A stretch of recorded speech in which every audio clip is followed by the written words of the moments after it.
25 хадис. Әйелдің екі ерекшелігі.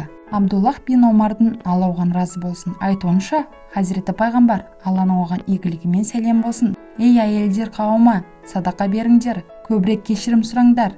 Өткені тозақтағылардың көпшілігі әйелдер екенін көрдім деген. Сонда олардың арасынан бір әйел тұрып: уа Аллахтың елшісі, біз тозақта көп болатындай не істеппіз? деді. Хазіреті пайғамбар, Алланың оған игілігімен сәлем болсын: сендер қарғысты көп айтасыңдар, күйеулеріңе қарсы келіп көпір айтасыңдар. Ақыл мен дінінде кемшілігі бар адамдардың ақылды кісілерді жеңгенін көрмедім, деді. Сонда әлгі әйел: уа Аллахтың елшісі, ақылы мен дінінде кемшілігі бар дегеніңіз қалай? деп сұрады. Хазіреті пайғамбар, Алланың оған игілігімен сәлем болсын: ақылдың кемдігіне келер болсақ, екі әйелдің куәлігі бір еркектің куәлігімен тең.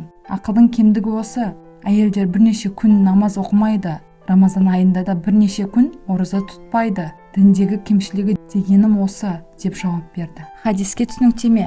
Айналасындағылардың бәріне қарғыс айту араб әйелдерінің әдеттерінде бар еді. Кейіннен уақыт өте келе осы жағымсыз әдет кең етек алып, тіпті еркектер де осы дертке шалдықты. Олар ұнатқан адамдарына да қарғыс айтуды әдетке айналдырды. Мысалы, пәленше қандай керемет ақын, Аллах оған қарғыс айтсын дейтін. Осыншама жиіркенішті адамдарды құлан таза айықтырып, адамдықтың қағидаларын үйреткен Хазіреті пайғамбарымыз, Алланың оған игілігімен сәлем болсын, адамдардың тозақ отына түсуіне себепші болатын басты нәрсе тіл екенін білдірді. Мен көркем мінезді толықтыру үшін жіберілдім деп, тіл тұрғысынан үмбетіне әсіресе әйел затыны ескерту жолдаған. Қарғыс айтумен берілген нығметке шүкір етпей қарсы келу адамның тозаққа түсуіне себепші болатындықтан бұл екеуі күнәлі істер қатарына жатады. Хадистегі ақылы мен дінінде кемшілігі бар деп айтылуы әйел затын жамандау үшін емес, өйткені ондай кемшілік олардың жаратылыстарында бар. Ақылы мен дінінде кемшілігі бар деп сипатталғанын еркектерді олардың бүліктерінен сақтандыру үшін деп түсіну керек. Бұлай дейтініміз, кейбір әйелдер кемшіліктері бола тұра еркектерді басынғысы келеді. Олардың мұндай әрекеттері үлкен ағаттық болып есептеледі. Хазіреті пайғамбарымыз, Алланың оған игілігімен сәлем болсын,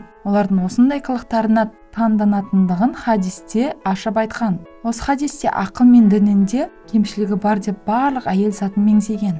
Бірақ Хазіреті пайғамбарымыз, Алланың оған игілігімен сәлем болсын, бір хадисінде дүниедегі әйелдердің мына төртеуі саған жеткілікті, олардың орны ерекше. Атап айтар болсам, Имранның қызы Мариям, Перғауынның әйелі Асия, Хуайлидің қызы Хадиша, Мұхаммедтің қызы Фатима деп оларды ерекше атаған. Бұл хадистерден мынадай тұжырым шығаруға болады: бір нәрсеге жалпылама үкім берілсе, сол нәрсенің ішіндегілердің барлығына тиісті болмайды. Яғни әйелдердің көпшілігінде ақыл мен дінінде кемшілік бар десе де, кейбір әйелдер көпшілік еркектерден әлдеқайда артық. Ақыл жағынан да, діндарлық жағынан да еркектерді басып озатын әйелдер де бар. Хазіреті пайғамбар, Алланың оған игілігімен сәлем болсын, қиямет қайымға дейін болатын барлық нәрсені теледидардан көріп тұрғандай үмбетіне айтып берген. Мұны өздігінен емес, Аллахтың білдіруімен айтқан.